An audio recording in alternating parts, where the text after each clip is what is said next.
ಇವತ್ತು ನಾಡಿನೆಲ್ಲೆಡೆ ಗೌರಿ ಗಣೇಶನನ್ನ ಅದ್ಧೂರಿಯಾಗಿ ವಿಸರ್ಜನೆ ಮಾಡಲಾಯಿತು.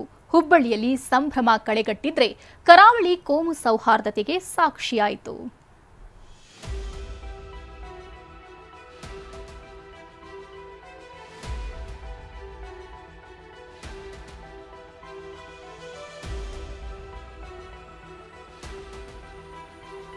ರಾಜ್ಯದ ಹಲವೆಡೆ ಇವತ್ತು ವೈಭವದ ಗಣೇಶ ಮೂರ್ತಿ ವಿಸರ್ಜನೆ ನಡೆಯಿತು.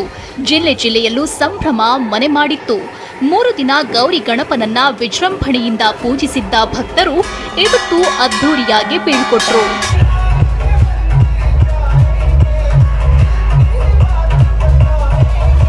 ಹುಬ್ಬಳ್ಳಿಯ ಈದ್ಗಾ ಮೈದಾನದಲ್ಲಿ ಪ್ರತಿಷ್ಠಾಪನೆ ಮಾಡಿದ್ದ ಗಣೇಶನ ವಿಸರ್ಜನೆ ನಡೆಯಿತು.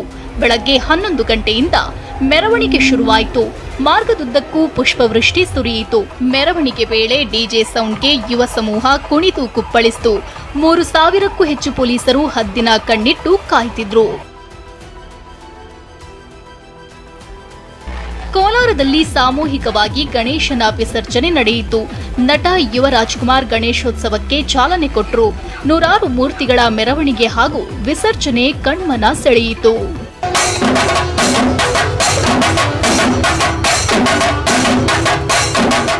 ಮಂಗಳೂರು ಪ್ರತಿ ವರ್ಷದಂತೆ ಈ ಬಾರಿಯೂ ಗಣೇಶೋತ್ಸವ ಕೋಮು ಸೌಹಾರ್ದತೆಗೆ ಸಾಕ್ಷಿಯಾಯಿತು. ಆರ್ಎಸ್ಎಸ್ ಕೂರಿಸಿರೋ ಗಣಪತಿಗೆ ಕ್ರೈಸ್ತ ಬಾಂಧವರು ನಮಿಸಿದ್ರು. ಗಣಪತಿಗೆ ಫಲಪುಷ್ಪ ಅರ್ಪಿಸಿದ್ರು. ಆದರೆ ಕಳೆದ ವರ್ಷ ಸಿಹಿ ತಿಂಡಿ ತಿಂದು ಕೆಲವರು ಅಸ್ವಸ್ಥರಾಗಿದ್ರು. ಹೀಗಾಗಿ ಈ ಬಾರಿ ತಿಂಡಿ ಪಾನೀಯ ಹಂಚದಂತೆ ಮಸೀದಿಗೆ ಸಿದ್ಧಿವಿನಾಯಕ ವಿಶ್ವಸ್ತ ಮಂಡಳಿ ಪತ್ರ ಬರೆದಿದೆ. ಇದಕ್ಕೆ ತೀವ್ರ ಪರವಿರೋಧ ವ್ಯಕ್ತವಾಗ್ತಿದೆ. ಈ ನಡುವೆ ಪುತ್ತೂರು ತಾಲೂಕಿನ ಸಂಪ್ಯ ಎಂಬಲ್ಲಿ ಗಣೇಶೋತ್ಸವ ಮೆರವಣಿಗೆ ವೇಳೆ ಮುಸ್ಲಿಂ ಬಾಂಧವರು ಸಿಹಿ ತಿಂಡಿ ಪಾನೀಯ ಹಂಚಿ ಸೌಹಾರ್ದತೆ ಮೆರೆದಿದ್ದಾರೆ.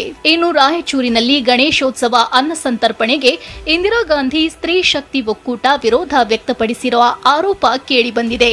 ಸಿಂಧನೂರು ಬಸ್ ನಿಲ್ದಾಣದ ಬಳಿ ಇರೋ ಇಂದಿರಾ ಗಾಂಧಿ ಸ್ತ್ರೀ ಶಕ್ತಿ ಒಕ್ಕೂಟದ ಭವನದಲ್ಲಿ ಗಣೇಶನ ಪ್ರತಿಷ್ಠಾಪನೆಯಾಗಿದೆ. ನಾಳೆ ವಿಶ್ವ ಹಿಂದೂ ಪರಿಷತ್ ಸಾಂಸ್ಕೃತಿಕ ಕಾರ್ಯಕ್ರಮ ಹಾಗೂ ಅನ್ನ ಸಂತರ್ಪಣೆ ಆಯೋಜಿಸಿದೆ. ಇದಕ್ಕೆ ಹಾಕಿದ್ದ ಟೆಂಟ್ ಅನ್ನ ಇಂದಿರಾ ಗಾಂಧಿ ಸ್ತ್ರೀ ಶಕ್ತಿ ಒಕ್ಕೂಟದ ಸಿಬ್ಬಂದಿ ಕಿತ್ತು ಹಾಕಿದ್ದಾರೆ ಅಂತ ಆರೋಪಿಸುತ್ತಿದ್ದಾರೆ. Bureau report, TV9.